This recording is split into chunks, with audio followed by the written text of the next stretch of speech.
En 2021 publicaste el libro Vergüenza, el escándalo de las residencias. En marzo y abril de 2020 fallecen en residencias más de 20.000 personas. Que el porcentaje de fallecidos en las residencias de Madrid en particular es el más alto de todo el territorio español, ¿no? Hablamos de un 17% de residentes que fallecieron. Yo, después de 4 años y medio de investigar el tema, he llegado a la conclusión de que el protocolo fue brutal, pero fue peor no medicalizar las residencias y enviar a ese personal sanitario a IFEMA. Lo tremendo es que podían haber medicalizado las residencias. Intentaron ahí hacer un negocio, pero yo no le compro el relato que eso fue el intento de medicalizar. Hay mentiras flagrantes y escandalosas, que el aparato de propaganda de Ayuso, que están ahí, ¿no? Que el responsable era Pablo Iglesias, que solo a las personas que denuncian solo le importan los fallecidos en Madrid. Es que son todos socialistas o de Podemos. Se presentan de idéntica manera delincuentes que se dedican a mentir y periodistas. Hay una parte de la sociedad que conscientemente y además presume de ello ha renunciado a la verdad. ¿Qué herramientas analíticas necesitamos para detectar los bulos? Es mucho más fácil engañar a alguien que hacer que se dé cuenta de que ha sido engañado. Nos quedamos en Twitter, no nos quedamos en Twitter, sabemos que no es precisamente un libre mercado de las ideas. ¿De dónde crees que viene esta dejadez por parte de los jueces? ¿Y crees que al final se va a hacer justicia? A lo que tenían derecho los familiares es a que se investigase. La Fiscalía tenía que haber investigado. María de Residencias y Verdad y Justicia han planteado una nueva denuncia. Es una de las violaciones de derechos humanos más graves ocurrida en democracia.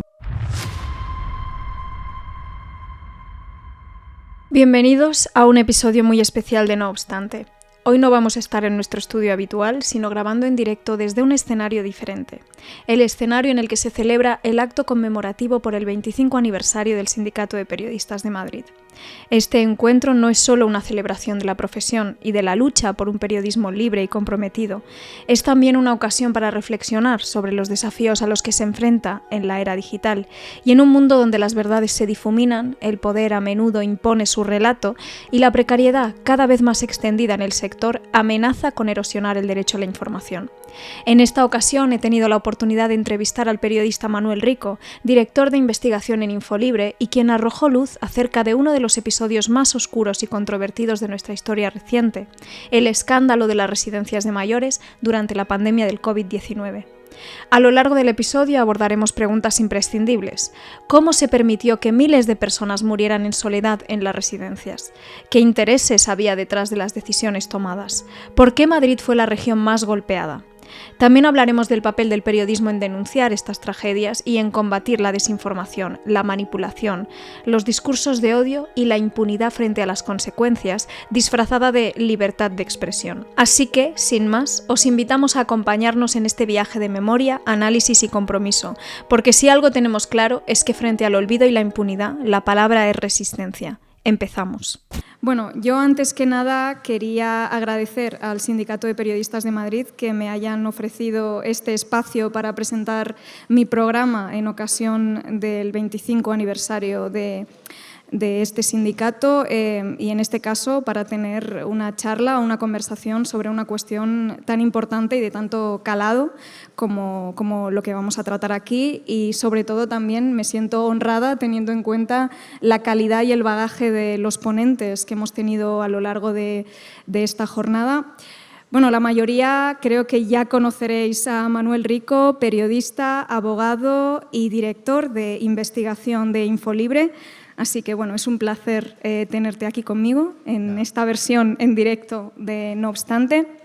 Yo quería empezar abordando la cuestión del escándalo de las residencias de mayores en Madrid y de la pésima gestión de Ayuso, lo que se ha conocido como los protocolos de la vergüenza, porque es además un tema que tú has tratado en profundidad. Precisamente en 2021 publicaste el libro Vergüenza, el escándalo de las residencias, un trabajo de investigación que arrojó luz sobre el lado más amargo del COVID-19, las más de 20.000 muertes en los geriátricos. Y quiero que empecemos por el principio. No te voy a pedir que te extiendas mucho porque luego vamos a tratar esta cuestión como en mayor detalle a lo largo de esta entrevista, pero sí que de forma un poco resumida y un poco sintética, ¿cómo se llegó a esto? ¿Quién tomó y por qué esta clase de decisiones políticas? Bueno, primero, gracias por invitarme a tu programa y gracias al sindicato, obviamente. Ha sido una alegría ver a antiguos amigos de hace mucho tiempo, como por ejemplo Carlos Fonseca o Agustín Llanell, que lleva toda la vida aquí. A ver, como ya me has advertido que no me extienda, voy a ver cómo lo resumo. En el escándalo de las residencias realmente hay dos escándalos, pero están conectados, ¿no? Y como tú me has pedido las causas, uno es lo que ocurrió durante la pandemia, efectivamente, ¿no? Básicamente lo que ocurrió durante la pandemia es que en marzo y abril de 2020 fallecen en residencias más de 20.000 personas, pero el escándalo es que más de 11.000 en toda España fallecen sin ser trasladados a un hospital. Y de esos 11.000, 7.291 en la Comunidad de Madrid. Más de casi 2.700 en Cataluña y también cifras por encima de los 1.000 en las dos Castillas, que fueron las 4 comunidades más afectadas. Es decir, hubo 11.000 personas a las que se les eliminó, por la vía de hecho, su derecho a recibir una atención hospitalaria o una atención sanitaria como los demás ciudadanos. Eso fue el mega escándalo de la pandemia. Pero hay otro que estaba antes y sigue ahora, que es cómo están las residencias en España. No todas, hay más de 5.200, hay muchas donde se cuida bien a las personas que allí viven, pero hay otras que están básicamente en manos de fondos de inversión que vienen a hacer negocio y que, por lo tanto, ven el cuidado de los mayores como un objeto únicamente de lucro. Y ese escándalo estaba antes, afectó a lo que ocurrió, es uno de los factores que afectó y sigue ahora. Por lo tanto, es un tema que no se circunscribe solo al impacto brutal de esas miles de muertes, ¿no? Claro, precisamente en la línea de lo que comentas, ¿no? El gobierno de Ayuso y sus fieles han intentado desacreditar toda crítica a su gestión de las residencias de ancianos durante la pandemia, alegando que quienes están haciendo este tipo de reproches, este tipo de...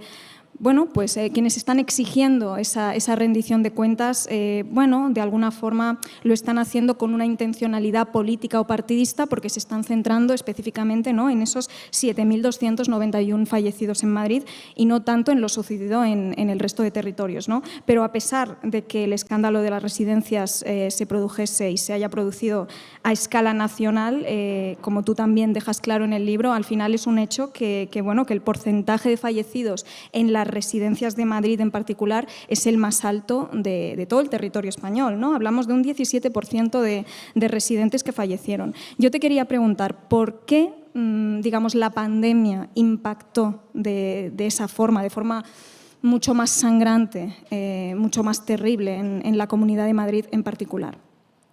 Bueno, a ver, primero es muy importante la primera parte de tu reflexión, ¿no?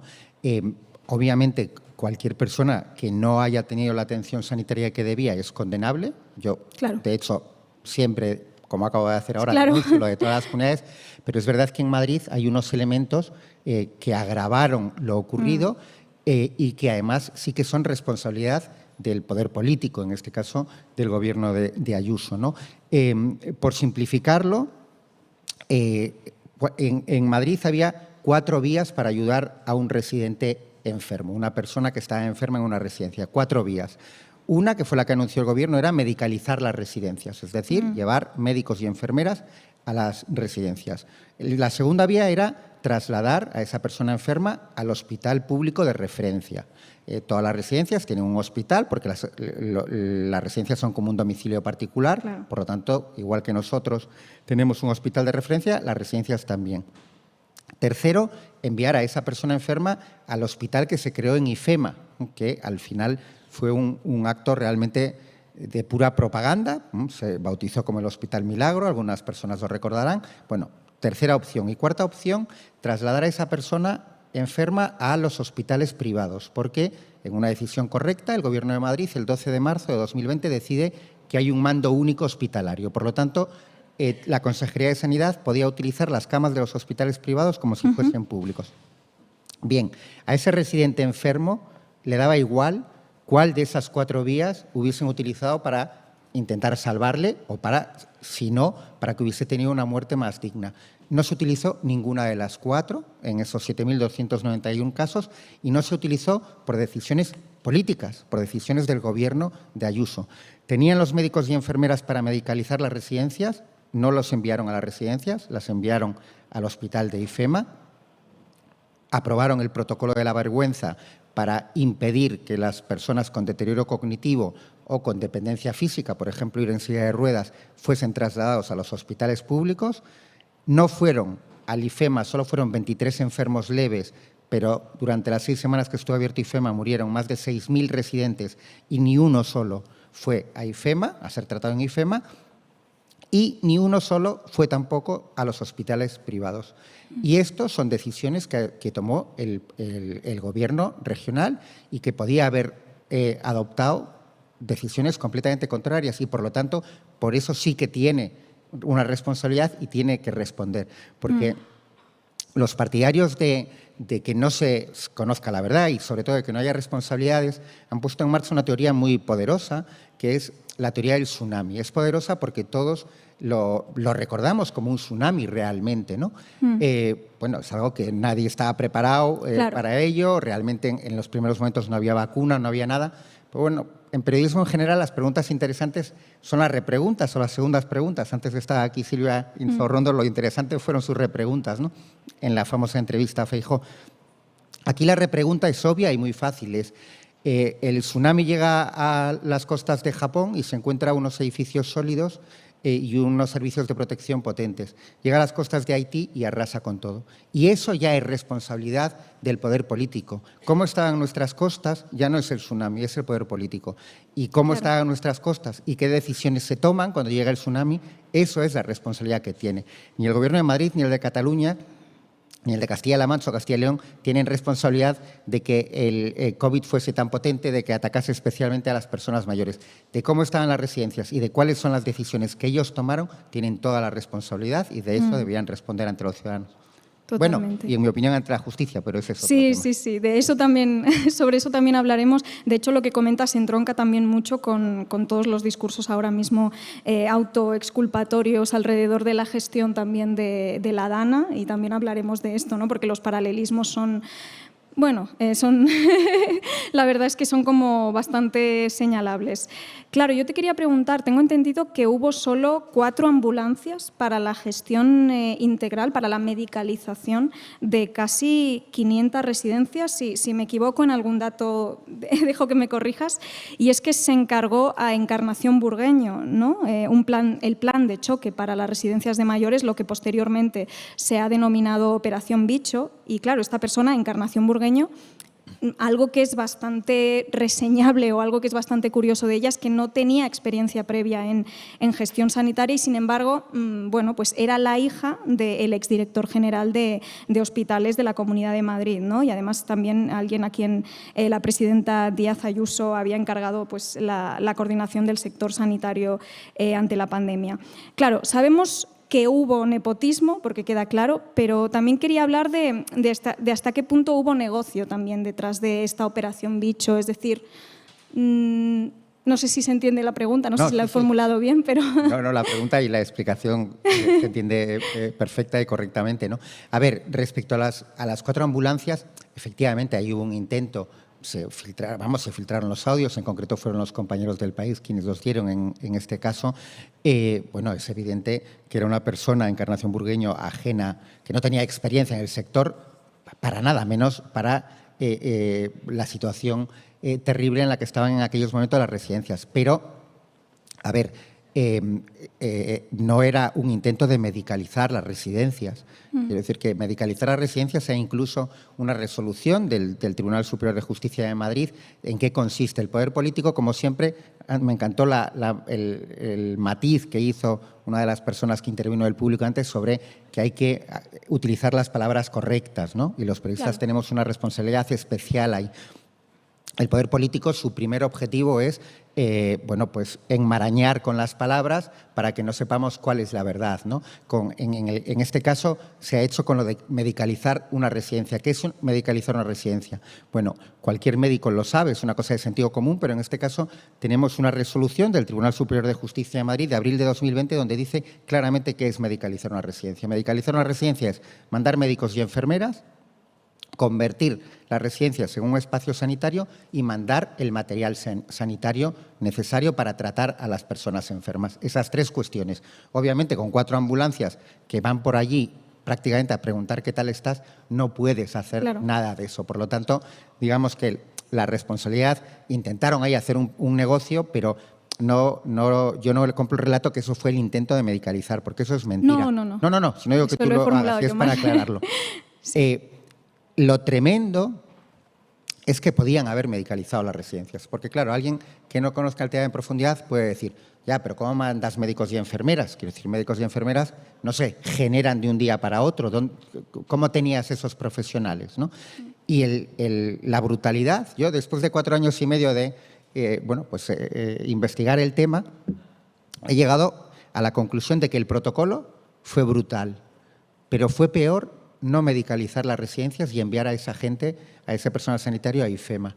Porque la Comunidad de Madrid tenía, esto declarado por Carlos Moore, que era el director de Coordinación Sociosanitaria y quien firmó el protocolo, tenía 600 médicos y creo que son 821 enfermeros y enfermeras para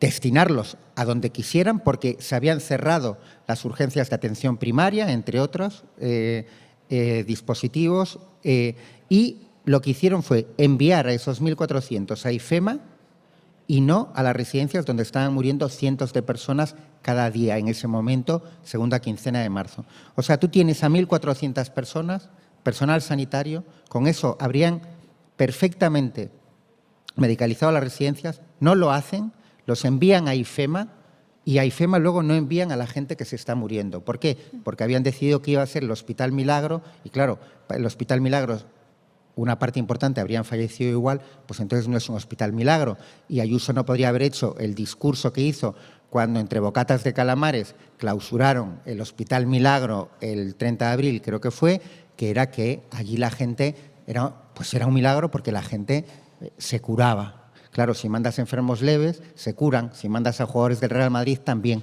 Pero es que donde había el problema y donde estaban muriendo eran en las residencias, que, insisto, morían cientos al día. Entonces, eso respecto a la operación Bicho. ¿Hubo negocio? Bueno, hubo negocio, lo hemos sabido. Hubo negocio en el caso de la familia Ayuso con su hermano directamente. Hubo espabilados que hicieron negocio. También el mundo Coldo hizo negocio. Ahí creo que no es algo solo de Madrid, aunque en Madrid, como ya tienen una práctica y un método muy desarrollado desde la época de Esperanza Aguirre, pues a lo mejor son más espabilados y corren más, pero hubo negocio también en otras partes de España. Ahora, eso hay hechos que se conocen, ¿no? Entonces, digamos que la operación Bicho sería un pequeñito negocio que al final le salió mal porque solo estuvo operativo 10 días, porque saltó a la prensa y lo cortaron de inmediato, ¿no? Una cuestión que yo siempre intento poner sobre la mesa cuando hablamos de políticas neoliberales y de privatización, ¿no? De este progresivo desmantelamiento de los servicios públicos en favor del sector privado, es cómo estas políticas muy a menudo se sustentan o se racionalizan mediante una noción perversa de utilitarismo, mediante discursos que pueden llegar a ser incluso eugenésicos, ¿no? O que rayan en la eugenesia, ¿no? Mediante un cálculo cínico de coste-beneficio, la creencia de que hay algunas vidas que importan menos porque quizás ya no pueden aportar en términos estrictamente productivos, ¿no? Como si el ser humano no fuera nada más que su fuerza de trabajo y lo que puede aportar, a nivel productivo. Y es cierto que durante la pandemia hubo un momento en el que muchos pensamos, ostras, quizás esto va a ser una oportunidad de que nos demos cuenta de nuestra radical vulnerabilidad e interdependencia, de cómo todos estamos a una enfermedad o a un accidente de ser personas dependientes, de cómo todos vamos a envejecer, todos vamos a acabar teniendo un sistema inmune un poco más comprometido, es decir, y parece que no estamos viendo esto ahora que ya han pasado 4 años de lo que sería la primera ola o la más crítica, ¿no? de la pandemia del COVID. Parece que más bien lo que vemos es una cierta deshumanización de estas personas que necesitan más ayuda, que son más vulnerables. Me gustaría preguntarte también cómo lo ves tú en este sentido, ¿no? Tú que también has conocido a lo largo de este trabajo de investigación que has hecho, que has conocido pues, a los familiares de las víctimas, has conocido muchos testimonios. Sí, lo de vamos a salir mejores terminó no siendo cierto de todo, efectivamente. A ver, yo comparto evidentemente que vivimos en una sociedad en la que el elemento productivo al final termina siendo clave y parece que, bueno, pues cuando dejas de producir pasas a ser un coste para el Estado y por lo tanto interesas menos. Hay un sustrato de edadismo en nuestra sociedad que sin ese edadismo, bueno, pues obviamente no habría ocurrido lo que ocurrió. Quiero decir que si en vez de cientos de personas en residencias de mayores estuviesen muriendo en residencias de estudiantes y los poderes políticos reaccionasen igual, estarían colgados de los árboles. Y claro, con esto no estoy dando ninguna idea, por Dios, pero es evidente, ahí hay un sustrato de edadismo brutal. Y luego hay otro segundo elemento en el que el capitalismo realmente bueno, pues que quiero decir, tienen una eficacia brutal, que es como cualquier tipo de hechos, incluso positivos, ellos lo convierten en un elemento de negocio, ¿no? ¿Por qué? Ahora, en torno al 20-25% de las camas en este momento de todas las residencias de España están controladas por grandes grupos. Muchos de ellos pertenecen a fondos de inversión. ¿Por qué tienen interés los fondos en países como España? No es un fenómeno únicamente de España, en general en toda Europa Occidental es así. Bueno, pues básicamente por dos noticias positivas. Una, España, Occidente en general, pero España es junto con Japón uno de los países con mayor esperanza de vida. Eso es positivo, obviamente, pero significa que en el último tramo de nuestras vidas vamos a tener más dependencia y, por lo tanto, más necesidad tanto de sanidad como de cuidados en residencias o en atención domiciliaria.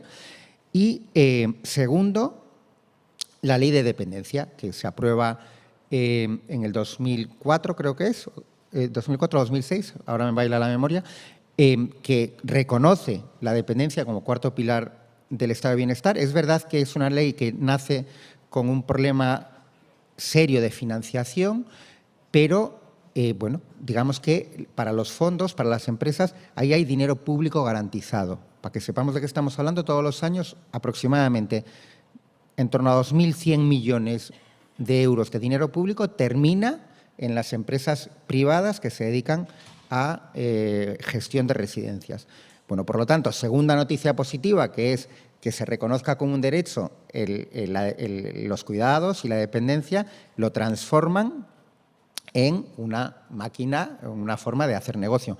La misma lógica le aplican a la sanidad y por eso la presión en favor de la sanidad privada es tan brutal también, ¿no? De hecho, en análisis que hacen bancos de inversión, a veces son estudios que van al mismo tiempo. Quiero decir, la recomendación es ¿por qué debe invertir usted en sanidad o en dependencia o en cuidados de personas mayores, ¿no?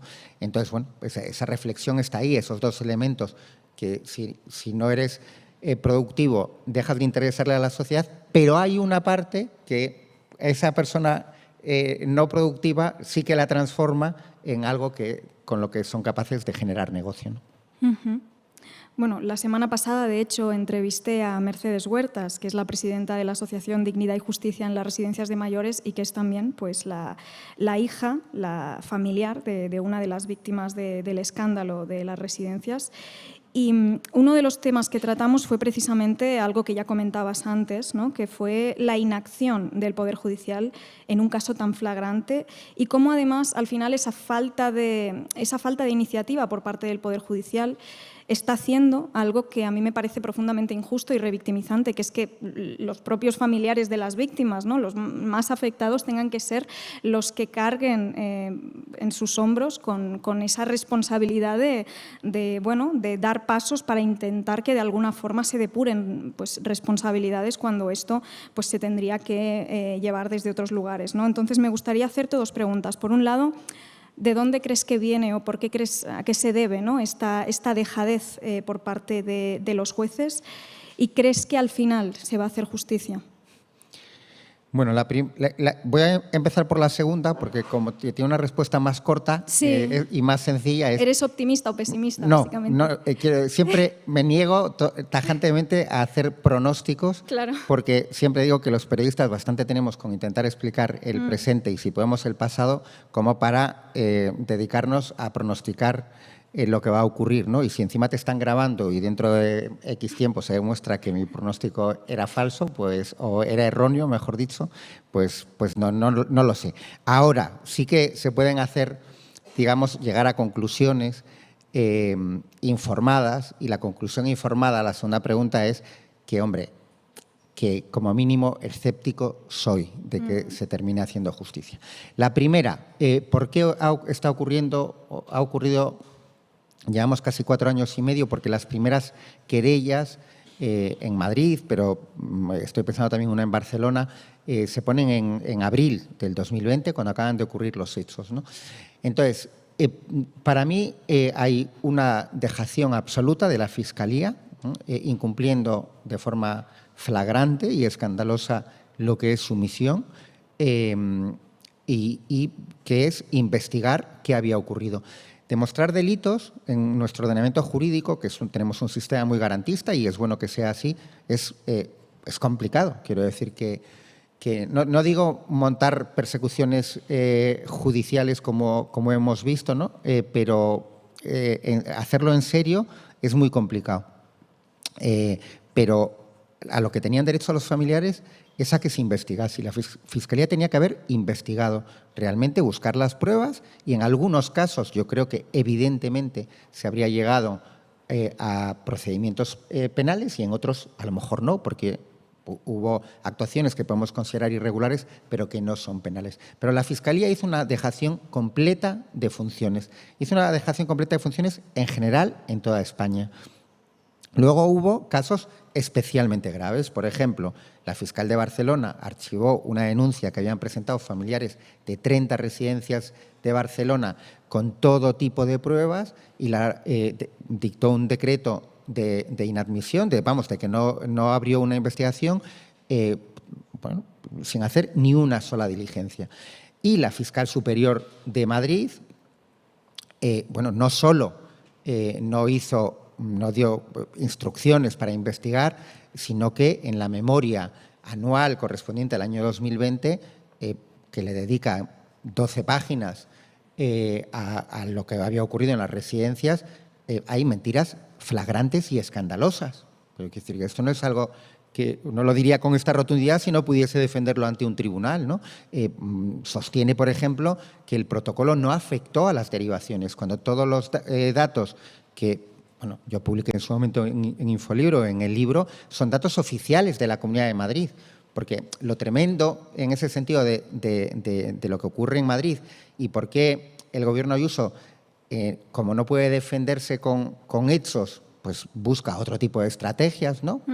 Es que todos los datos son datos oficiales de la Comunidad de Madrid. Bueno, pues la fiscal miente sobre hechos como ese, o miente diciendo que en las residencias recibieron las personas enfermas el mismo tratamiento que en los hospitales. Oiga, es que esto es una mentira y además afirmar algo así es de extraterrestre, ¿vale? O sea, ¿cómo una residencia donde en el mejor de los casos hay una residencia, voy a coger residencia tipo, 220 plazas, 220 personas atendidas, tiene, en el mejor de los casos, dos médicos por la mañana, 2 médicos, 1 por la tarde y ninguno por la noche?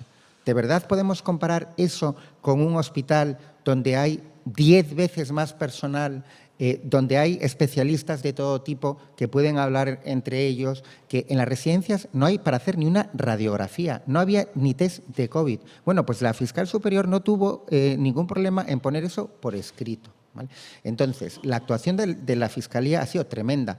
Es fácil entender cómo reciben eso los familiares y, efectivamente, quienes han tenido que impulsar todo el tema han sido los familiares. De momento, con unos resultados, porque luego la parte del Poder Judicial, efectivamente, tampoco es que haya o no se ha tomado lo suficientemente en serio como este asunto, con alguien que hubiese tenido la 10ª parte de interés del juez Peinado, pues estarían en este momento, había procedimientos penales, pero decenas, ¿no? Pero no se lo han tomado con el suficiente interés, pero bueno, los familiares, y con esto termino, siguen peleando, ¿no? Y hace todavía un mes, 2 asociaciones de familiares, Marea de Residencias y Verdad y Justicia, han planteado una nueva denuncia ante la Fiscalía, esta vez por otro delito, que es la discriminación a la hora de prestarles el servicio sanitario.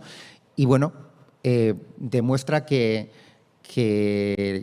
no se rinden, ¿no? A mí las asociaciones de familiares, yo creo que es de lo más digno que hay en este momento en la sociedad, y su lucha es absolutamente admirable, ¿no? Para ello tienen todo mi respeto y mi admiración por una pelea con algo que efectivamente les recuerda permanentemente algo tan doloroso como perder a un familiar en esas circunstancias, sin ser atendidos, muchas veces sin poder despedirlo, y ahí siguen peleando por la verdad, ¿no? Que no tendría que recaer en sus hombros. No, desde luego. Y claro, no solo vemos esa inacción por parte del Poder Judicial, sino también por parte del Poder Político. Y otra cosa que a mí me llama la atención y que también resulta bastante descorazonador, ¿no?, es que nada de esto le haya pasado factura políticamente a Ayuso. ¿Qué nos puedes decir sobre esto? ¿Qué conclusión extraes? No le ha pasado factura, ha sacado mayoría absoluta, que no la tenía en el año 2020. A eso me refería. Y la sacó en el 21. Ha sacado rédito. Le ha salido a favor. A ver, esto enlaza más con el debate tan interesante que han tenido en la mesa sobre datos y relatos, anterior, ¿no? Sobre datos y relatos, efectivamente. Bueno, a ver, yo creo que como casi todo, también lo que ocurrió en la pandemia, y tendemos a intentar explicar con un factor o dos cosas que son muy complejas, ¿no? En Madrid, en concreto en la Comunidad de Madrid, hay muchos elementos. Hay un elemento mediático que jugó un papel muy importante. Es decir, en la Comunidad de Madrid, Ayuso tiene un control mediático muy potente, como el que tenían los gobiernos anteriores. Alguna legislatura, Esperanza Aguirre llegó a invertir más de 250 millones en publicidad, 250 millones de euros, perdón, en publicidad en una legislatura, ¿no? Y digo invertir porque desde su punto de vista era una inversión, ¿no? Entonces, realmente hay muy pocos medios que hayan investigado lo que ocurrió en la pandemia en las residencias en Madrid y en otros lugares, pero en Madrid, donde el drama fue tan brutal, bueno, hay medios que las únicas noticias que publicaron fueron la mentira de que el responsable era Pablo Iglesias, ¿no? Entonces, tienes un primer elemento, que es que a día de hoy hay mucha gente, pero muchísima gente, que sigue sin saber lo que ocurrió, ¿vale? Y ahí un papel importante es el papel de los medios. Has mencionado el tema judicial y fiscal. Si la Fiscalía, si los jueces hubiesen abierto diligencias, si hubiese investigado, hubiese procedimientos, hubiésemos desfilar a los responsables en declaraciones, en instrucciones, etcétera, etcétera, habría habido más conocimiento. Y luego hay un tercer elemento que yo creo que vivimos en sociedades cada vez, bueno, es obvio, no es que lo crea yo, cada vez más polarizadas, donde la verdad cada vez tiene menos importancia, donde cada uno quiere creer o determinadas cosas, o hay gente que simplemente la verdad no tiene importancia, lo que tiene importancia es su ideología o su convencimiento o sus odios, y por lo tanto en ese sentido son impenetrables por la verdad, ¿no? Y hay una serie de bulos que el aparato de propaganda de Ayuso, que maneja también, ha puesto en marcha, y que, bueno, y que están ahí, ¿no? Desde eso, que el responsable era Pablo Iglesias, a que solo a las personas que denuncian solo le importan los fallecidos en Madrid. En fin, hay toda una serie de bulos que repiten permanentemente y que son los que creen la buena parte de la población, ¿no? Y luego un último elemento, que es cuando alguien va a votar, influyen muchos factores. Claro. Para mí, desde luego, es el factor más determinante en las elecciones que hubo después de la pandemia. En las elecciones en Madrid, yo voté de acuerdo con ese factor. Para mí ese es suficiente, porque es una de las violaciones de derechos humanos más graves ocurrida en democracia, en mi opinión, si no la más grave. Pero bueno, es evidente que hay gente para la que no tuvo ninguna importancia. Uh-huh. Y bueno, relacionándolo con la Dana, como hemos adelantado antes que íbamos a hacer, claro, en su momento el gobierno de Ayuso no vio o no quiso ver o quiso minimizar el impacto que iba a tener el COVID-19 y claro, esto llevó también a que no se aplicaran las medidas, las políticas de prevención adecuadas. Ahora estamos viendo algo muy parecido en el caso de Mazón en Valencia, ¿no? Estamos viendo que Carlos Mazón reproduce las mismas dinámicas de negacionismo, minimización, inacción con la Dana en Valencia. Y claro, yo te quiero preguntar, esto es algo que también vamos a tocar en el siguiente bloque respecto pues, a este descrédito con lo que respecta a las instituciones y a la comunidad científica, pero ¿qué tiene que pasar? Es un poco la pregunta que se hace mucha gente. ¿Qué tiene que pasar para que los políticos empiecen a escuchar más las advertencias de los expertos y de la comunidad científica? Bueno, es que yo creo que vamos en la dirección contraria. Yo antes, en el debate entre Silva Insaurrondo y el Gran Wyoming, cuando discrepaban, yo, a lo mejor es un tema generacional, pero yo estaba siempre con el Gran Wyoming porque tenía una visión, bueno, que yo creo que es más por donde van. Silvia hablaba más del deber ser y que a veces ocurre, y el Gran Wyoming hablaba más de la triste realidad, ¿no? A ver, lo que está ocurriendo con la Dana es una forma de reaccionar a las catástrofes, por utilizar un término que pueda servir para no solo para estas dos, no solo para residencias y la Dana.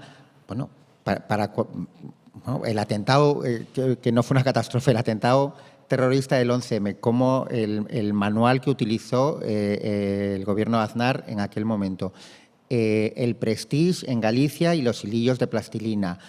Bueno, siempre utilizan, en ese sentido, el PP siempre utiliza la misma estrategia. La primera es, niegan la verdad, pero da igual, no importa lo gordas que tengan que ser las mentiras. Quiero decir que Aznar no tuvo empacho en mentir descaradamente con 191 cadáveres aún calientes. Esto no es una forma de hablar, es que esto es la realidad. Intentó convencer a todo un país que había sido ETA cuando ellos sabían perfectamente que no. ¿Vale? Y lo segundo es criminalizar a quien se pone enfrente. Aquí lo hicieron con, bueno, Pilar Manjón fue el ejemplo máximo, ¿no? Pero como no son sus víctimas, porque ellos sí que reflexionan de esa forma, pues las criminalizan. Y eso lo hemos visto en otras muchas catástrofes o en otros muchos, bueno, pues desde luego, en fin, no es que no son fallos, es que son negligencias e incompetencia y mentiras absolutas. En las residencias de Madrid ya lo están haciendo también desde hace algún tiempo. En marzo se publicó un informe de una comisión ciudadana, ya que la Comisión de Investigación en la Asamblea de Madrid, Ayuso, en cuanto tuvo mayoría absoluta, la cerró. Que eso es otra cosa que te preguntas, ¿no? Oiga, pero si el culpable es Pablo Iglesias y ustedes lo han hecho de maravilla, ¿por qué no hacen comisiones de investigación sobre las residencias y las hacen sobre Begoña Gómez? Es un poco el mundo al revés, ¿no? Hagan sobre las residencias para explicar lo bien que lo hicieron. Bueno, la Comisión Ciudadana en marzo de este año publicó un informe de 150 páginas llena de datos y de hechos contrastables, y la reacción del poder político madrileño, del aparato de propaganda de Ayuso, fue: es que son todos socialistas o de Podemos. Vale, bueno, pero serán socialistas de Podemos o del Atlético de Madrid, que yo soy del Atlético de Madrid.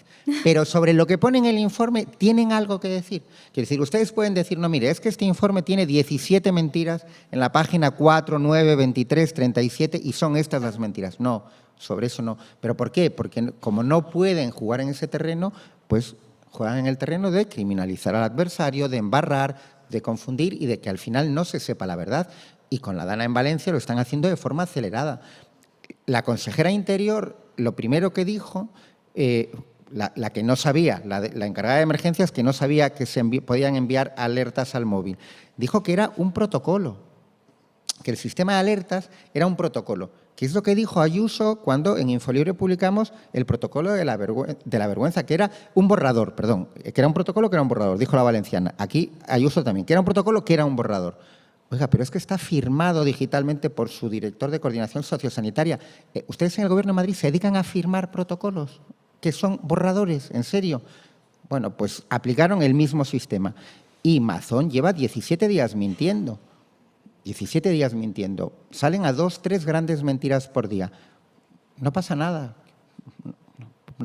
Forma parte de una estrategia, antes se mencionó aquí, hay una estrategia de que la verdad no se pueda conocer, porque si tú divides a la sociedad políticamente entre los míos y los demás y crees que los tuyos o sabes que los tuyos son numéricamente más, pues ya está. Quiero decir que hagas la barbaridad que hagas, se va a diluir y tú vas a conseguir que eso no tenga ningún coste político. Carlos Mazón ha dicho que sobre los 215 muertos no va a haber responsabilidades políticas. Ahora, va a intentar reconstruir Valencia con el dinero que le tiene que mandar Sánchez, porque le ha pedido 30.000 millones mientras él pone 200, bueno, nos lo ha pedido a todos nosotros, porque obviamente lo que pide son impuestos del Estado.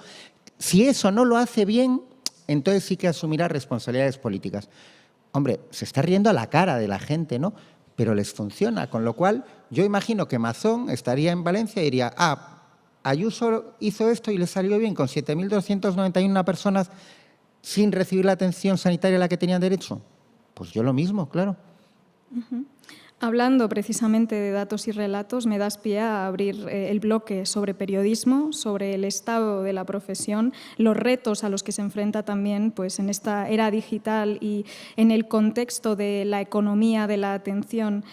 Y a cómo, como estábamos diciendo, muchas veces los datos, la información se resiste a los relatos, a los sesgos de confirmación.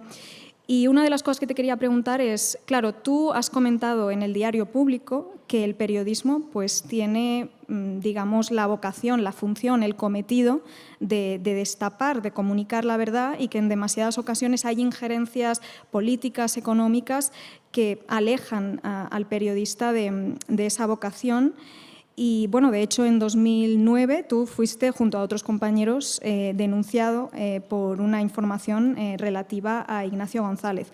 Yo lo que te quería preguntar es ¿qué podemos hacer, de alguna manera, para proteger la autonomía del periodista, precisamente del periodista quizás el más precario, el que no tiene, digamos, la capacidad de enfrentarse pues, al director de su medio, en el caso de los grandes medios generalistas, ¿no? ¿Qué podemos hacer para eso, para que los periodistas tengan mayor capacidad para cuestionar al poder que muchas veces también es el que financia muchos de estos medios?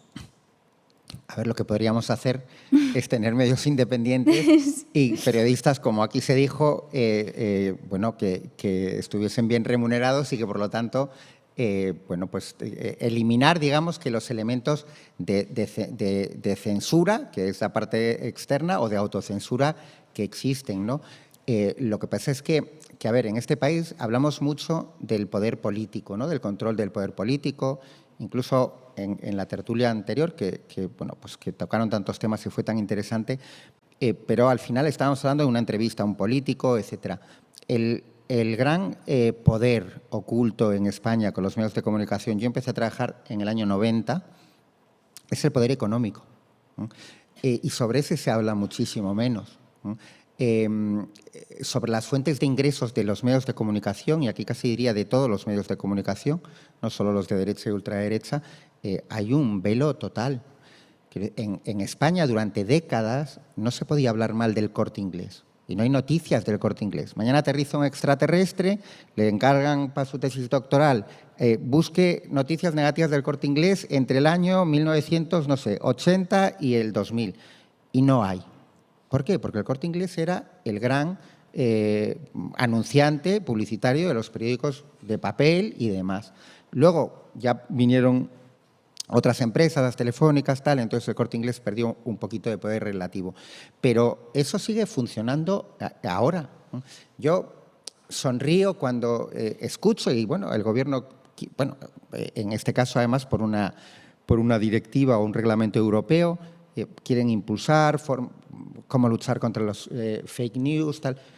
A ver, el gran problema es quién financia a los medios. Entonces, ahora estamos con el tema de la publicidad institucional, que a mí me apasionó durante una época. Yo pensé incluso en llevar a los tribunales al Ayuntamiento de Madrid por el reparto, digo, en Madrid porque estábamos aquí. Si estuviese en Sevilla, sería el de Sevilla. Por el tema del reparto de la publicidad institucional. La publicidad institucional ya no es el banner o el que vemos en una web o el anuncio que vemos en un periódico de papel mientras sigan existiendo. Ya son los actos que se organizan y que ya no están en el reparto de la publicidad institucional, y de ahí es de donde sacan el dinero los medios de comunicación. La única forma realmente de poner orden ahí sería que los medios de comunicación y determinados periodistas tuviesen que ser absolutamente transparentes sobre sus ingresos, pero sobre la totalidad de sus ingresos, ¿vale? No solo sobre la publicidad institucional, no, sobre cuánto reciben de Naturgy, o como se llame ahora, y de cualquier anunciante, de cuánto reciben, evidentemente, de cada uno o del poder público, y que determinados periodistas ocurriese lo mismo. Por ejemplo, los tertulianos, yo que soy medio tertuliano ya me meto en el grupo, y por lo tanto, esa es la transparencia necesaria, y de esa no está hablando nadie, porque esa realmente además casi no le interesa a nadie. Totalmente. Como decíamos antes, hay una creciente desafección y descrédito respecto a las instituciones, ¿no? Y creo que esto en algunos casos y hasta cierto punto está más o menos justificado, es decir, puede tener sentido cuestionar ciertas verdades oficiales, querer interrogarse, querer cuestionar un poco más allá de lo que nos están contando, pero claro, esto en muchos casos puede llevar a mucha gente a acabar siendo seducida por relatos alternativos, por, digamos, espacios y discursos negacionistas y conspiranoicos. Y yo lo que te quiero preguntar es, un poco en la línea de lo que estabas diciendo, entre tanta intoxicación, ¿cómo discernir la verdad y cómo saber si el que está haciendo fact-checking no tiene también sus propios intereses? Esto que decías de la transparencia, de saber, por ejemplo, quién financia a cierto medio, me parece que es una forma bastante buena un poco de saber bueno, cuáles pueden ser los ángulos muertos de ciertos medios, pero en general muchas veces se habla de no, tener criterio propio, tener pensamiento crítico, pero esto es como algo muy, muy difuso, muy naif. Yo te quería preguntar así, en general, ¿qué criterios de verdad, qué herramientas analíticas necesitamos para detectar los bulos? Hombre, a ver, seguro que se pueden hacer es una pregunta muchas cosas. Sí, es una pregunta de tesis doctoral otra vez, ¿no? Pero no, está bien. Lo que pasa es que no tengo todas las respuestas. A ver, es evidente que hay cuestiones como la educación sobre los medios, la educación mediática en los colegios. Bueno, pues seguro que a medio plazo contribuiría. Para mí hay una cuestión de sentido común, que es la primera vez que alguien te engaña, pero en la vida y en los medios. No es culpa tuya, la segunda ya sí. En fin, hay toda una serie de elementos, pero digamos que el enemigo en este caso es tan poderoso que es muy complicado, porque lo que se ha producido en mi opinión, ahí hay dos cuestiones muy potentes y muy problemáticas. Lo primero, porque antes, de nuevo, casi todo el debate suele ser qué es una fake news o qué son bulos. Pero el problema gordo no está en saber qué son bulos. El problema gordo está en saber, en este momento, qué es un medio de comunicación y quién es un periodista. Buena esa. Entonces, porque antes, Silvia puso un ejemplo que yo pongo siempre para decir, no, perdóname, lo de los fake news es alguien que no conseguía dar conferencias, buscó un hueco, le puso el nombre a algo que existió toda la vida, que es medios de comunicación que cuentan mentiras o que informan mal, y ella puso el ejemplo histórico aquí del franquismo. Perdón, tuvimos 40 años, unos medios de comunicación diseminando permanentemente mentiras. Por lo tanto, la mentira no es nueva. Lo nuevo en nuestra sociedad son dos cosas. Lo que produce Internet, que es una revolución de la distribución y, por lo tanto, que la capacidad, ahora estamos hablando de mentiras, pero vale para distribuir paquetes por Amazon o para lo que se quiera, porque la gran revolución de Internet es la revolución de la distribución, es que hay muchos más canales para distribuir las mentiras. Pero el segundo elemento es que antes tú sabías lo que era un medio de comunicación, entre otras cosas porque solo determinadas élites podían montarlo, porque montar un periódico de papel costaba 2.000 millones de pesetas, vale, o 1.500, bien.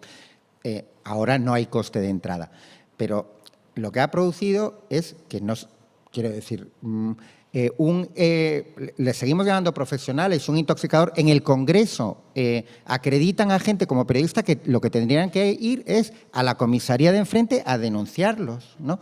Pero los acreditan. ¿Por qué? Porque ni en el Congreso los servicios de prensa saben al final qué es un periodista. Y esta es la batalla. Y el por qué, efectivamente, yo estuve, bueno, uno si consigue a lo largo de su vida tener 2 o 3 ideas, ya te puedes considerar afortunado. Entonces yo llevaba años poniendo la metáfora que voy a poner ahora de las farmacias y un día se la leí a Gabilondo y digo, me cago en la madre.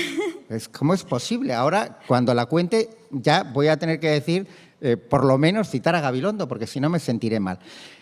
Lo que se ha producido, y voy a la metáfora, es, tú ahora tienes medios ¿no?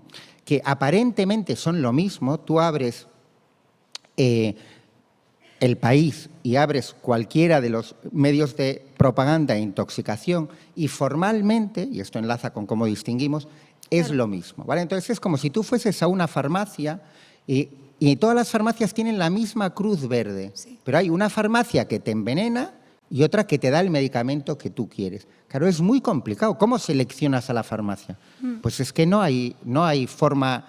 Es tremendamente fastidiado. Y eso es lo que se ha producido, que se presentan de idéntica manera delincuentes que se dedican a mentir y periodistas, y les llamamos a profesionales y los ponemos en el mismo terreno en el sentido de no vamos a distinguir los bulos de... No, mire, el bulo, en ese sentido, como bien decía Silvia, es el producto, pero aquí el problema grave es que no sabemos distinguir a los periodistas. Pero no lo sabe distinguir Juan Pueblo y no lo sabe distinguir los servicios de prensa del Congreso. Y ahí está el elemento grave, porque demuestra lo tremendamente extendido que está, ¿no?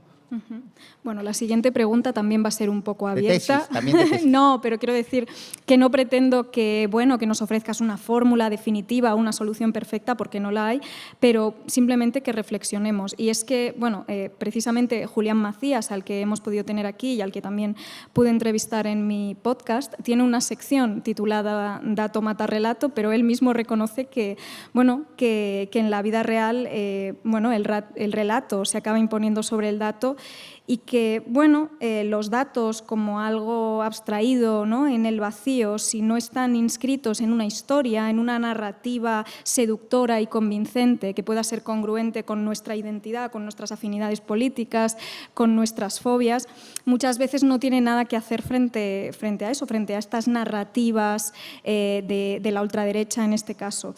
Y claro, que muchas veces la gente, más que querer estar informada, quiere que le reafirmen, ¿no?, en lo que ya cree saber, ¿no? Es mucho más fácil engañar a alguien que hacer que se dé cuenta de que ha sido engañado. Y esto también vemos que está particularmente potenciado por esta dictadura del algoritmo de la que también se ha hablado a lo largo de esta jornada. Y no te voy a pedir una respuesta perfecta de qué podemos hacer frente a esto, cómo combatirlo, pero tú, como periodista, un poco qué impresión, ¿eres pesimista, eres optimista? ¿Cómo crees que, de nuevo, la misma pregunta? Bueno, no sé si soy pesimista o cínico o soy un optimista bien informado. También. A ver, y claro, no tengo las respuestas porque si no sería consultor y no periodista, pero yo creo que una parte... Yo tengo alguna buena amiga que es verificadora y yo siempre le digo, cambia de profesión, porque si el periodismo está mal, es que tú has elegido una profesión completamente absurda porque la verdad ya no interesa, ¿no? Bueno, es un ejemplo de los buenos pronósticos que hago porque cada vez hay más empresas dedicadas a la verificación, ¿no? Pero o sea, ironías aparte, es un tema de fondo muy importante, como el de que no sabemos ya distinguir lo que es un periodista, un profesional, de lo que es un delincuente, ¿no? Hay una parte de la sociedad que no le interesa la verdad. O sea, realmente yo cuando estudié, yo estudié en el Opus. De hecho, yo soy un rojo ideológicamente, básicamente porque me creí a pies juntillas lo que me contaron en la Universidad de Navarra. Lo digo siempre, es verdad. Entonces, pues allí básicamente te decían, lo único importante es la verdad, tienes que ir a tu medio de comunicación pensando que tu único compromiso es con los lectores, de aquella no había tuiteros, es con los lectores, si te censuran te vas. Entonces yo llegué a Galicia, no me pude sentir más reconfortado cuando escuché a Wyoming explicar quién era Fraga, porque cuando yo llegué a Galicia gobernaba Fraga, aquello desde luego mediáticamente no era una democracia, había 11 periódicos, los 11, las portadas las controlaba el director de comunicación de la Xunta, y claro, yo iba por el mundo así, con los ojos pues como un marciano, ¿no? Y cada vez me iba haciendo pues más radical. Entonces, gracias a lo que me enseñaron en la Universidad de Navarra y gracias a Fraga. Esos son como, esa combinación son los dos grandes elementos. ¿Por qué? Porque es muy fácil, es la verdad. Al final, el periodismo es súper sencillo y podemos estar 400 años, escribir tesis doctorales, es contar hechos ciertos que sean relevantes para los ciudadanos. Es decir, no si el vecino del tercero se ha comprado unas nuevas zapatillas. No, hechos ciertos que sean relevantes para los ciudadanos. Ya está, eso es el periodismo. Se pueden escribir 5.000 tesis doctorales, se reduce a eso. Bien, ¿qué pasa? Que por lo tanto tú vienes con una mercancía, tú crees que funcionas en una sociedad donde la verdad tiene X importancia. Pero estamos en una sociedad donde una parte de los ciudadanos ya no les importa la verdad. Entonces, es como la peseta, ¿vale? La peseta te podía gustar más o menos, considerabas que era menos inflacionista, lo que sea, pero la peseta no es una moneda de curso legal. Entonces, si tú hoy vas a un supermercado con tus billetes de 5.000 pesetas, pues no te van a vender nada. ¿Por qué? Porque no es una moneda de curso legal. Entonces, yo ahí me siento como el señor que va con la peseta, que en este caso es la importancia de la verdad en el periodismo, la verdad, los verificadores, la verdad en la política, y somos extraterrestres intentando comprar con una moneda que dejó de ser de circulación, que dejó de ser de curso legal hace mucho tiempo. Y entonces eso yo creo que influye también en que combatimos mal a ese tipo de delincuentes que se dedican a envenenar.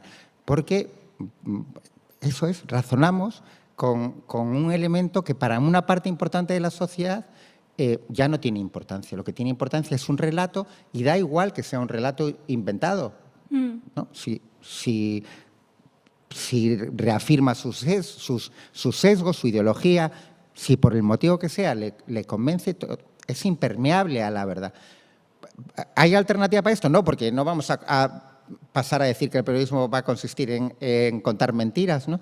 Solo puede consistir en contar hechos ciertos, relevantes para los ciudadanos.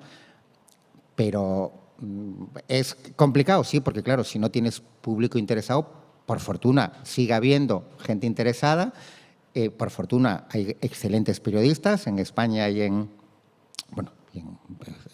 otros sitios, obviamente. Yo conozco sobre todo alguna realidad de algún país europeo, porque ahora trabajo en un consorcio de periodismo de investigación europeo, pero el ambiente, los dos grandes cambios estructurales, potentes, que se han producido desde que yo salí en el año 90 y empecé a trabajar a hoy, son esos dos, que ahora no se sabe quién es un periodista y quién es un medio de comunicación. Yo creo que se sabe, pero no se deconstruye eso, no se expone. Y el segundo, que hay una parte de la sociedad que conscientemente y además presume de ello, ha renunciado a la verdad. Y entonces esos dos elementos hacen que la batalla sea complicada. Claro que a mí no se me ocurre ninguna otra forma de estar en el mundo que no sea peleando. Y muchas veces, o sobre todo los de determinado lado, no paramos de perder. Pero bueno, ¿qué le voy a hacer? Yo soy de izquierda, soy del Atleti, puedo sacar aquí una lista y en todas estoy en el mismo lado, ¿no? Uh-huh. Bueno, antes estabas hablando de polarización y yo te quería preguntar, no sé hasta qué punto podemos caer en un error al hablar en términos de polarización, porque podemos estar creando una falsa equivalencia, ¿no? Es, bueno, dos polos opuestos que un poco son lo mismo.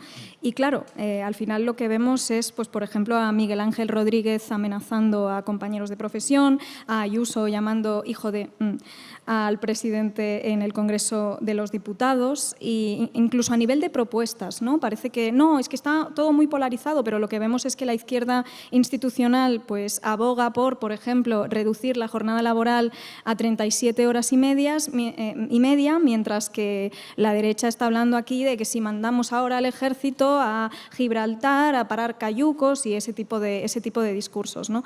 Entonces, yo un poco también, es todo, la verdad es que todo está bastante relacionado entre sí lo que te voy preguntando, pero desde el periodismo, desde la comunicación política, desde el análisis político, ¿cómo podemos afrontar o cómo podemos confrontar este recrudecimiento de la derecha y del discurso cada vez más negacionista y sí, cada vez más proto-cripto-fascista, llámalo como quieras, porque claro, siempre ha habido como gente que ha dicho no, es que no tenemos que alimentar a los trolls, no tenemos que hacerles caso, no tenemos que rebajarnos a su nivel, no tenemos que dignificar sus discursos de odio con una respuesta, porque si no parece que siempre estamos yendo como a remolque de lo que dicen ellos y que ellos al final son los que imponen los marcos del debate, porque claro, siempre estamos respondiendo a la última gran salida de tono de Ayuso, ¿no?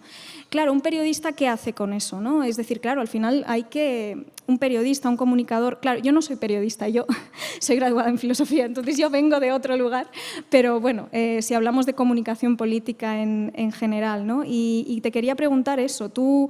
En este sentido, antes estábamos en la mesa de debate anterior, se estaba hablando de, oye, ¿nos quedamos en Twitter, no nos quedamos en Twitter? Sabemos que no es precisamente un libre mercado de las ideas perfectamente justo e igualitario, ni una plaza pública virtual democrática donde todos tengamos, digamos, partamos del mismo lugar, sino que al final pues estamos jugando en un juego donde las cartas están marcadas, ¿no? ¿Qué hacemos con este tipo de cuestiones? ¿Nos enfangamos en la batalla cultural? ¿Cómo lo hacemos? Esto tampoco necesito pues, una respuesta súper clara o cerrada, sino que es más una invitación a reflexionar con un profesional de la información. Vale, yo ahí tengo dos reflexiones que son dos ámbitos diferentes, a ver si no me olvido ninguna de las dos. Una es el tema bueno, pues eso, de Twitter, de si entramos en la batalla cultural o no, pero otra con la, efectivamente, polarización, que viene más, ahora le llamamos polarización, bueno, tuvo otros nombres anteriormente. Sí que es una reflexión interesante, creo yo, que enlaza también con una de las grandes mentiras del periodismo, que es la objetividad, ¿no? Claro. Empiezo por la segunda, que es más fácil.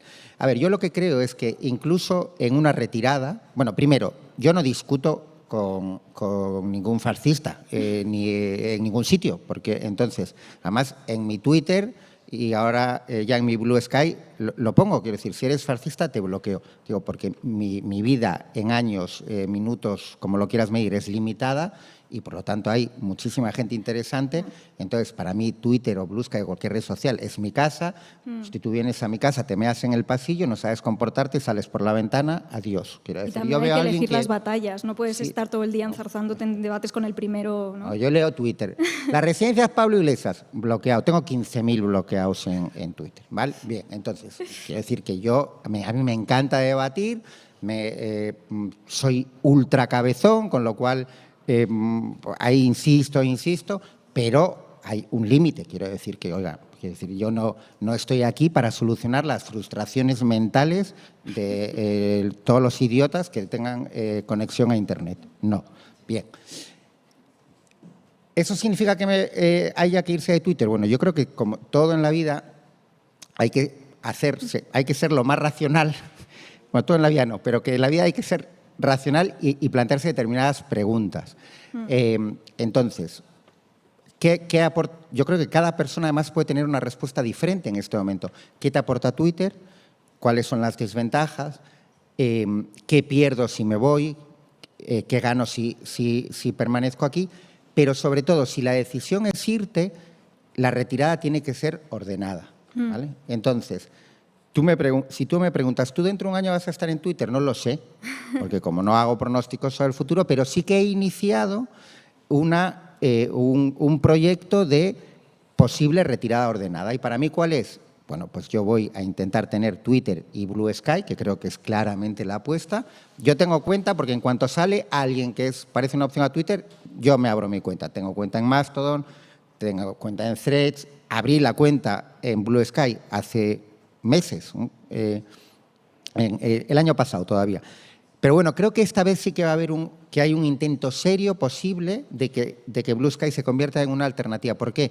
Porque no es solo que la gente abra cuentas, sino que se está yendo de Twitter, ¿vale? Entonces, uno de los grandes atractivos... ¿Yo por qué estoy en Twitter? Yo estoy en Twitter por dos cosas, básicamente. Una, porque leo a gente interesante que me aporta información que no tengo y que, por lo tanto, me ayuda a entender el mundo. Y segundo, porque me sirve para mis... obsesiones, mis batallas, pues las residencias, por ejemplo, pues tengo una plataforma para que eso llegue a más gente. Bien, claro, si la gente interesante se empieza a ir, Twitter empieza a perder atractivo. Pero entonces mi planteamiento es, hagamos una retirada ordenada, de forma que dentro de 9 meses, 10 meses, cuando sea, ya tengamos una comunidad en Blue Sky, vaciemos Twitter con inteligencia. Mi plan, espero que Elon Musk no esté escuchando tu programa, pero mi plan es ir poniendo tweets con las cuentas que vayan abriendo en Blue Sky, la gente que a mí que me parece atractiva de seguir. O sea, vaciémosle, seamos listos, vaciémosle Twitter y cuando haya suficiente masa crítica en Blue Sky, a lo mejor es el momento de irse. Eso respecto a la batalla cultural. Pero como has dicho que es una invitación a la reflexión, y conecta mucho con el tema del activismo, además, sí que me gustaría hacer esa otra reflexión sobre el periodismo y la objetividad, ¿no? Y que tiene que ver también con cómo actuar, cómo debemos actuar los periodistas. Los periodistas solo podemos contar la verdad hasta donde lleguemos, pero no podemos ser objetivos. Eso es una milonga que llevamos 100 años contándole a los ciudadanos, que es imposible. Los periodistas podemos ser honestos o deshonestos. Objetivos no, porque yo tengo mi historia, mi ideología, mi forma de ver el mundo. Y luego hay una serie... Los hechos que ocurren tienen un componente... los hechos no son matemáticas. La gente dice, no, la división entre los hechos y las opiniones, sí, pero los hechos no son 2 más 2. Aquí puede venir un periodista mañana y decir, solo había... pues no sé, 120 personas. Bueno, fíjate, sábado por la tarde, millones de personas viven en Madrid, sitio genial, solo había 120. ¿Vale? Puede venir otro periódico, otro medio de comunicación y dice, éxito total, había 120 personas. Bueno, ¿por qué? Pues desde su perspectiva, pues hacía un tiempo maravilloso, había otros 100.000 actos en Madrid mucho más interesantes. Pero bueno, los dos han contado que había 120 personas. Ese es el margen aceptable. Pero es que estamos en un sistema mediático donde hay periódicos que dicen el acto no se celebró, no hubo tal acto, hubo disturbios, ¿sabes? O sea, son cosas que no tienen nada que ver con la realidad. ¿Vale? Entonces, esos dos enfoques, ninguno es mentira. Los dos enfoques son enfoques que probablemente, si el periodista es honesto, los ha hecho a partir de sus conceptos previos de qué es un éxito para un acto cultural un sábado por la tarde, 1000 factores, el elemento ideológico seguro, quiero decir que si está en un debate el Gran Wyoming y Silva Inchaurrondo, las personas, aunque sean honestas, que se vean o que sean más de derechas, van a tener probablemente menos simpatía por el acto y 120 le van a parecer menos que al otro. Vale, entonces, esto es algo que los periodistas deberíamos combatir para empezar nosotros mismos, porque llevamos 100 años contándole una mentira al público. Entonces, yo cada vez que oigo a un periodista decir que él es objetivo o ella es objetivo, yo me echo a temblar, ¿vale? O sea, por favor, si eres honesto, me llega. Y también me echo a temblar cuando oigo como insulto, no, es que tú en vez de periodista eres activista. Un momento, ¿activista de qué? Pues sí, yo soy activista de la verdad. O, por ejemplo, yo soy activista en favor de los derechos humanos. Sí, claro. Es que yo soy ciudadano. Y yo no puedo coger y dejar mi traje de ciudadano a la entrada de la redacción, evidentemente. Pero es que a mí lo que me tiene que pedir la audiencia es que yo les cuente hechos que sean ciertos. Pero claro que no considero que entre cometer un genocidio en Gaza y no cometerlo, que hay dos opiniones sobre ese hecho y que yo no me puedo implicar porque si no me convierto en activista. No, por supuesto que me implico. Claro, y entre una masacre o que fallezcan, mueran 11.000 personas en toda España sin recibir en residencias, sin recibir atención sanitaria, que era su derecho, pues claro que soy un activista de que eso no puede ser así, de que se necesita conocer la verdad y que se haga justicia. Pero eso sí, yo no voy a publicar una información en la que haya, bueno, pues cometo errores como todo el mundo, pero ni un dato erróneo, porque esa es mi responsabilidad. Eso me pueden exigir los lectores. Y ahí esa sí que es una línea para mí absolutamente infranqueable. Pero yo soy activista de muchas cosas. Faltaría más. O sea que si el próximo entrevistado te dice que es objetivo y que no es activista, suspende, cortas ahí la entrevista y pasas a la publicidad y ya está. Cuando un periodista o en general, cuando alguien dice que no tiene ideología, lo más probable es que simplemente reproduzca la ideología dominante.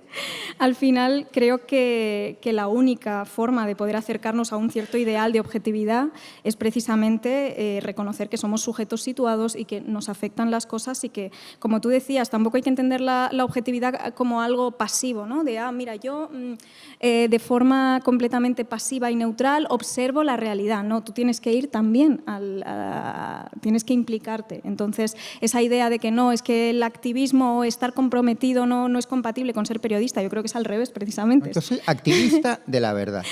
Claro. Y bueno, estamos llegando ya hacia el final de la entrevista y tenemos una sección titulada Yo más que una pregunta, tengo una reflexión, donde pedimos a nuestros invitados que respondan a una pregunta / reflexión que les ha dejado el invitado anterior. En este caso, como te he dicho antes, fue Mercedes Huertas, que bueno, precisamente nos viene muy a colación, ¿no? Y a ver si los compañeros técnicos que... Sí, nos la puede... Uy, a ver si se... Ahora. ¿Crees que la ciudadanía, viendo todo lo que está pasando y lo que está haciendo el Partido Popular, podría ser más responsable y no pensar en uno, sino en el colectivo? Bueno, yo conozco a Mercedes desde hace tiempo, he coincidido con ella, efectivamente perdió un familiar directo, ha estado batallando, pero tú me has hecho la misma, una pregunta muy parecida, ¿no? A ver, yo creo que es... Bueno, ella lo ha llevado al término de la sociedad en su conjunto. Tú lo has planteado sobre si va a haber éxito con las demandas claro. Judiciales. En el fondo la pregunta es la misma, ¿no? Yo creo que hemos estado respondiendo a esa pregunta durante toda la entrevista respecto a bueno, pues, hacia dónde está evolucionando la sociedad, específicamente sobre las residencias. Yo en el ámbito judicial, mientras hay vida y esperanza, quiero decir, sería completamente imbécil si no viese por dónde están yendo todas las resoluciones, pero yo creo que incluso las nuevas iniciativas pueden tener cierto éxito. Pero esta pregunta que cuando pues doy alguna charla sobre residencias, es una pregunta que siempre hace el público, que es esta, ¿no? Pero al final algún juez... Habrá éxito, al final habrá éxito. Y yo creo que ahí tenemos que redefinir qué es el concepto éxito. Porque la batalla que han dado todos los familiares, en este caso más relacionado con el COVID, pero hay asociaciones de familiares que quiero recordar que se constituyeron antes de la pandemia, que estaban luchando porque haya cuidados dignos en las residencias desde antes de la pandemia. En Madrid, Marea de Residencias y Pladigmare.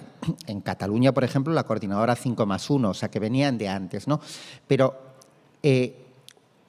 éxito sería que se abriese un procedimiento penal, evidentemente. Pero lo que han conseguido las personas que están batallando porque se conozca la verdad y se haga justicia, eso ya es un éxito. Han conseguido que 4 años y medio después este tema no lo hayan enterrado, ¿no?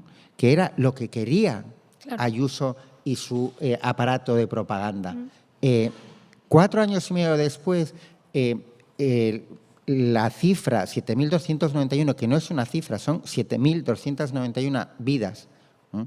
Que no recibieron o que se les eliminó un derecho al que tenían, cada vez más gente sabe lo que significa esa cifra y lo que hay detrás y el dolor que hay detrás. Por lo tanto, ese éxito ya está, ¿no? Y yo siempre les digo lo mismo, también hay que ser justo porque hay muchas personas, no, en este caso hablamos de asociaciones, que el primer fracaso, la primera cuestión que hacen mal es no saber valorar lo que consiguen. Lo vemos en el ámbito profesional muchas veces.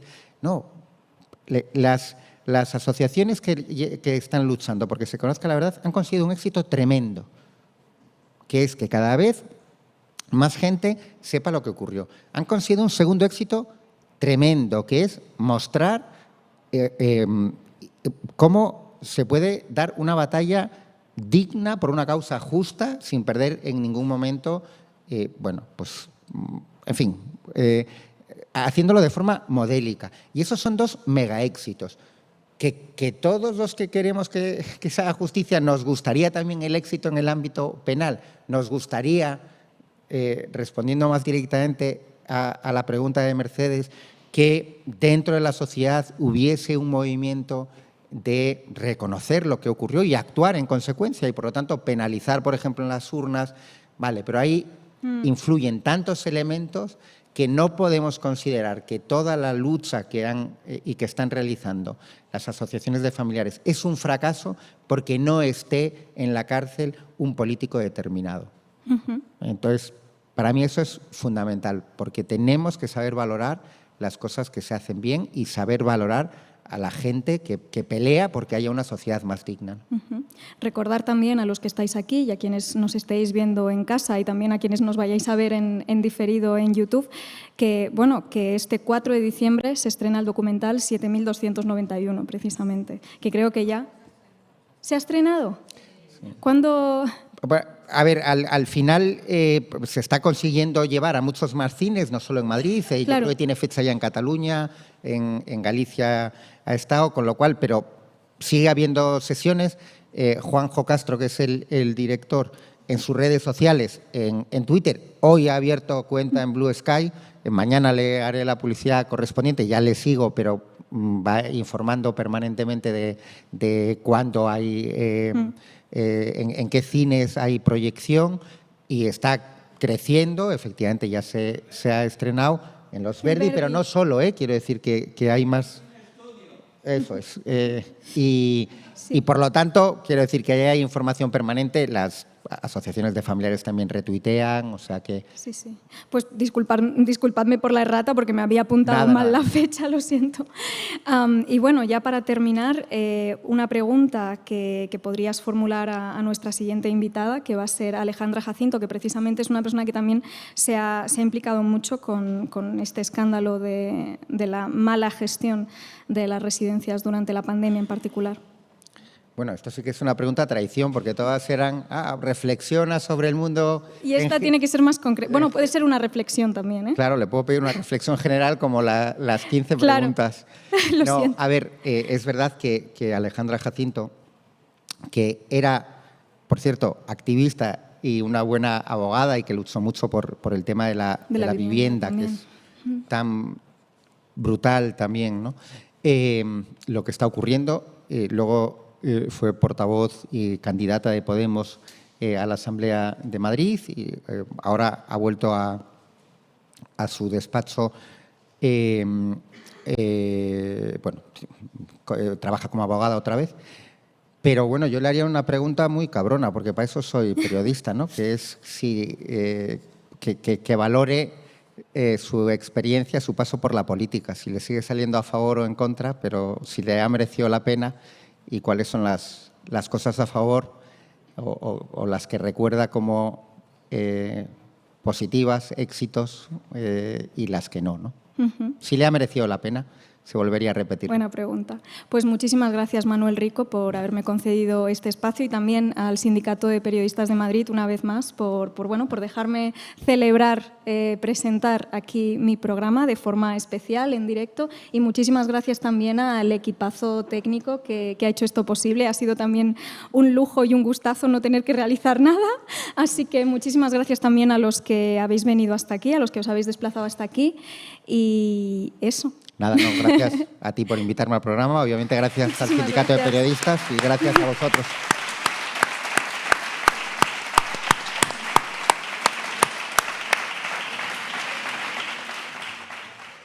Y así llegamos al final de este episodio especial grabado en directo desde el evento del 25 aniversario del Sindicato de Periodistas de Madrid. Hoy hemos hablado de temas incómodos pero imprescindibles para entender nuestra realidad. El escándalo de las residencias durante la pandemia, el papel del poder político y judicial y el valor del periodismo como herramienta de denuncia y memoria. En un ejercicio de transparencia por mi parte, contaros que grabar este episodio no solo fue un desafío por los obstáculos y la presión que plantea ya de por sí el directo, ese cambio de registro, sino porque me encontraba y me encuentro con muchísimo dolor y con muchos analgésicos en el cuerpo para lidiar con una contractura cervical que sigo arrastrando y que me está obligando a tomarme todo esto con algo más de calma. Pero tras este inciso y volviendo al contenido del episodio, en esta entrevista Manuel Rico ha podido dar respuesta a muchas de las preguntas que creo que rondan a la ciudadanía desde hace años. ¿Cómo fue posible el abandono de los más vulnerables durante la pandemia? ¿De qué clase de sociedad es sintomática esa dejadez y esa deshumanización? ¿A qué clase de mundo nos aboca el modelo neoliberal y el desmantelamiento de los servicios públicos? ¿Y cómo podemos exigir justicia cuando parece que tanto el poder político como el judicial han optado por mirar hacia otro lado? También hemos reflexionado sobre el periodismo en sí mismo, sobre su capacidad para incomodar, para iluminar las sombras, para resistir a los embates de la precariedad, la manipulación y la polarización política y afectiva de nuestros tiempos. Porque como ha quedado claro hoy, si el periodismo no está comprometido con la verdad y con la gente, no está cumpliendo su función. Sin embargo, la conversación de hoy también nos deja un pozo de esperanza. Lo hemos visto en la lucha de las asociaciones familiares de víctimas, en la resistencia de aquellos periodistas comprometidos a pesar de todo y en los movimientos sociales que exigen rendición de cuentas. Y lo vemos también en este acto, donde se celebra un cuarto de siglo de trabajo colectivo en defensa de la profesión. Pero el camino no termina aquí. La historia que hemos contado hoy es solo una pieza de un puzzle mucho más grande. El de una sociedad que debe decidir si sigue priorizando el beneficio económico sobre la vida humana o si apuesta por valores como la justicia, la dignidad y el reconocimiento de nuestra profunda interdependencia. Nos queda mucho por hacer, tanto desde el periodismo como desde la ciudadanía, porque como hemos dicho a lo largo de este episodio, las mentiras no pueden salir gratis, la deshumanización no puede ser la norma y la indiferencia no puede ser la respuesta. Una vez más, recordaros que No Obstante es un podcast autónomo y autofinanciado que no genera beneficios y que estamos sacando adelante en nuestro tiempo libre. Gracias a los ingresos de YouTube, de Google AdSense, podemos cubrir el alquiler de este local, los gastos de gestoría de Furor, etc. Por lo que cada clic, cada comentario o cada recomendación cuenta y ayuda más de lo que probablemente imaginéis. Parte de lo que nos está permitiendo seguir a flote son también las donaciones individuales en Patreon, así que si queréis contribuir a partir de €1 al mes y obtener algunos beneficios como acceso anticipado a todos los episodios, podéis entrar en apoya.furor.tv. Y ahora sí, hasta la próxima.